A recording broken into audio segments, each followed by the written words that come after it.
ॐ अज्ञानतिमिरान्धस्य ज्ञानञ्जनशलाकया चक्षुरुन्मीलितं येन तस्मै श्रीगुरुवे नमः। हरे कृष्ण। आप सभी का स्वागत है। हम पढ़ रहे हैं भगवद गीता अध्याय 2 गीता का सार, श्लोक संख्या 36। अवाच्यवादान च बहून् वदिष्यन्ति तव अहिता निंदन्त तव सामर्थ्यम तत दुःखतरम नु किम। तुम्हारे शत्रु अनेक प्रकार से के कटु शब्दों से तुम्हारा वर्णन करेंगे और तुम्हारी सामर्थ्य का उपहास करेंगे। तुम्हारे लिए इससे दुखदाई और क्या हो सकता है। इस प्रकार से इस संसार में हमें लोग कुछ ना कुछ हर हाल में बोलेंगे, यानी कुछ तो लोग कहेंगे। लोगों का काम है कहना। तो अब हमें ये देखना है कि व्हाट इज द प्रैक्टिकल क्या है।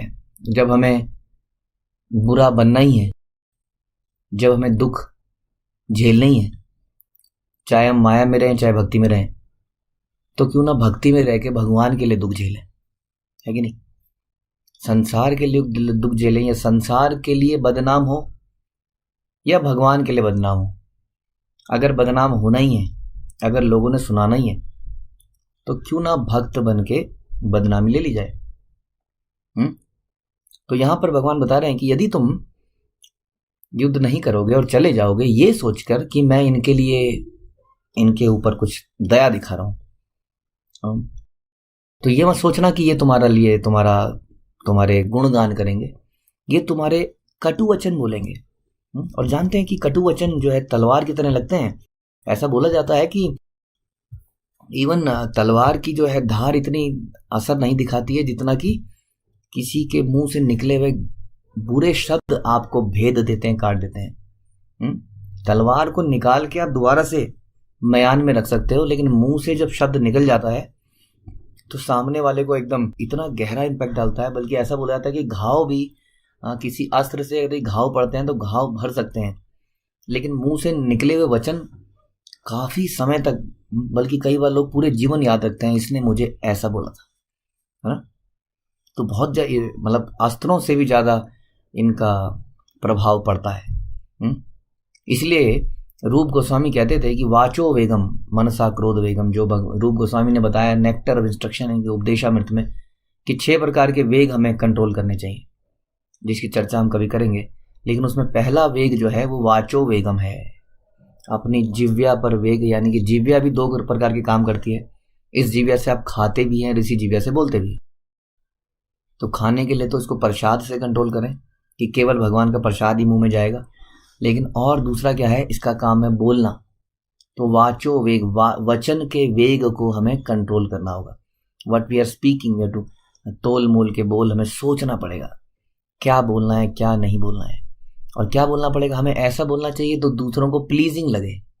यदि किसी को हम करेक्ट भी कर रहे हो तो भी उसको अच्छा लगे, हाँ मुझे करेक्ट किया गया, ना कि ऐसे कि वो बिल्कुल कहेगा नहीं नहीं नहीं मेरी गलती नहीं है। कई बार हम करेक्ट इस तरीके से करते हैं कि सामने वाला एकदम उसको मानने की बजाय और ज्यादा एग्रेसिव हो जाता है और ज्यादा गलतियां कर देता है। इसलिए कई लोग बड़े शांत होते हैं, बड़ी शांति से कहते हैं मैंने तो कुछ नहीं कहा, और बड़े शांति से कुछ ऐसा बोल देते हैं कि सामने वाला तलमला जाता है एकदम से बुरी तरह से, और सब लोग उसी बेचारे को दोषी ठहराते हैं जो तिलमिला गया। कोई उसको नहीं देखता। किसी ने बड़ी शांति से कुछ ऐसे शब्द कहे, हाँ बड़े केयरफुली, कि उस पर कोई दोष भी नहीं आया, दोषी सामने वाला ठहरा गया। इसलिए अपने वचन पे बड़ा कंट्रोल करना चाहिए। We have to speak pleasing words and words which are beneficial to others. ये भी ध्यान रखना चाहिए कि दूसरों की भलाई के लिए, हित के लिए बोले गए। दूसरों की भलाई और दूसरों की हित जो है कृष्ण भावनामृत में ही आता है। इसलिए हमें कृष्ण से संबंधित शब्दों का प्रयोग ही करना चाहिए। इसी से दूसरों का हित हो सकता है। यदि हम कृष्ण से संबंधित बातें बोलेंगे तो हमेशा हाँ सामने वाले का हित ही होगा। इसलिए लेकिन कृष्ण से संबंधित बात भी बोलने का तरीका होना चाहिए। इसलिए हमने कहा it should be pleasing also. हमें इस प्रकार से बोलना पड़ेगा कि सामने वाला उसको ग्रहण कर सके। उसको लानत मार के कि तुम तो एक पापी हो, हम उसको कृष्ण भावनामृत नहीं दे सकते। इसलिए प्लीजिंग वर्ड्स बोलने चाहिए। ठीक है, ओके। एक डिवोटी होने के नाते हम बहुत सारे लोग हमें मिलेंगे और अक्सर लोग जबरदस्ती हमारे पास आके, आपके साथ भी हुआ होगा, जबरदस्ती आपको छेड़ के जाएंगे। ऐसे जानते हैं क्यों होता है? क्योंकि उनके अंदर एक इंफीरियोरिटी कॉम्प्लेक्स आता है। जब हम लोगों को, जब भक्तों को देखते हैं तो देखते हैं अच्छा इतनी शुद्धता से रहता है, अच्छा तुम ऐसे नहाते हो, इतने बजे उठ जाते हो, तो कहीं ना कहीं गलत साबित करने के लिए कुछ ना कुछ आपको कटु वचन बोल के जाएंगे। हाँ तुम्हारा क्या है, तुमने तो बस ये माला फेर लेनी है, तुमने तो ये कर लेना है, कई शब्द बोलेंगे। तो ऐसे में और आपको प्रवोक करने का प्रयास करेंगे। हाँ, और जैसे ही आप गुस्सा क्रोधित हो जाएंगे वैसे बोलेंगे हाँ और फेर ले माला, यही होता है माला करने से, देख लिया हमने तुम्हें। उससे आप ज्यादा और ज्यादा क्रोधित हो जाएंगे। तो आपको बड़ा ध्यान रखना है, सतर्क रहना है ऐसे प्रवोक करने वालों से। अक्सर लोग आपको प्रवोक करेंगे, लेकिन आप समझ जाइए कि ये बेचारा इंफीरियरिटी कॉम्प्लेक्स में है, इसको जो है अपने आप को सही साबित करने के लिए कुछ करना चाहता है, क्योंकि वो ऐसा कुछ भी नहीं कर रहा जो आप कर रहे हैं, और वो आपको देखता है कि आप सब कुछ कर रहे हैं।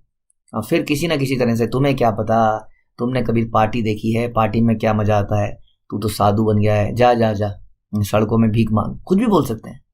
तो हमें बड़ा ध्यान रखना है। भगवान गीता का ज्ञान शुरू करते हैं विद मात्र स्पर्शतु कौन्तेय शीतोष्णा सुख दुग्धा।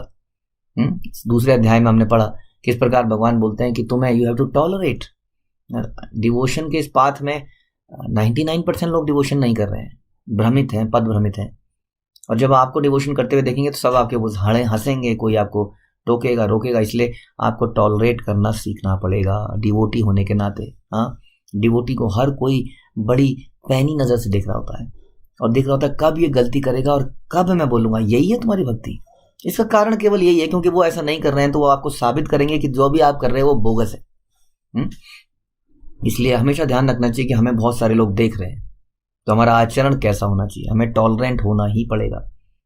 अर्जुन सोच रहा था कि क्या बोलेंगे मेरे बारे में लोग, कि मैंने अपने ही पितामह का, गुरु का, मार्शल आर्ट के गुरु का, युद्ध गुरु का, उसका ही वध कर दिया, अपने भाइयों का ही वध कर दिया।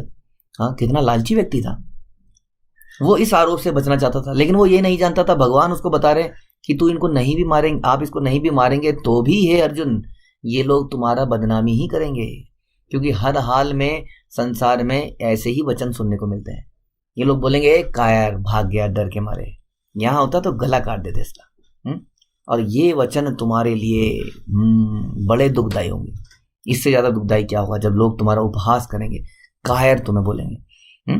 तो इसलिए हम कह रहे थे कि जब एनीवे हर हाल में बुराई ही सुननी है संसार में, आप तक लोगों ने, आपके जीवन का भी एक्सपीरियंस यही रहा होगा कि लोग कुछ ना कुछ हर चीज में निकाल ही देते हैं।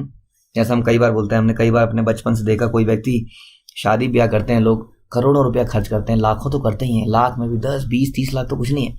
बहुत बड़ा शादी का अरेंजमेंट करते हैं कि लोगों को पसंद कर देंगे, और लोग खाते हुए जाके बोलते हैं दही बल्ला तो बेकार था, राजमा तो ऐसे ही थे, उबले हुए थे, और कुछ ना कुछ जो भी जाएगा उसकी पूरे व्यवस्था में कुछ बुराई निकाल ही देगा, कुछ ना कुछ तो निकाल ही देगा।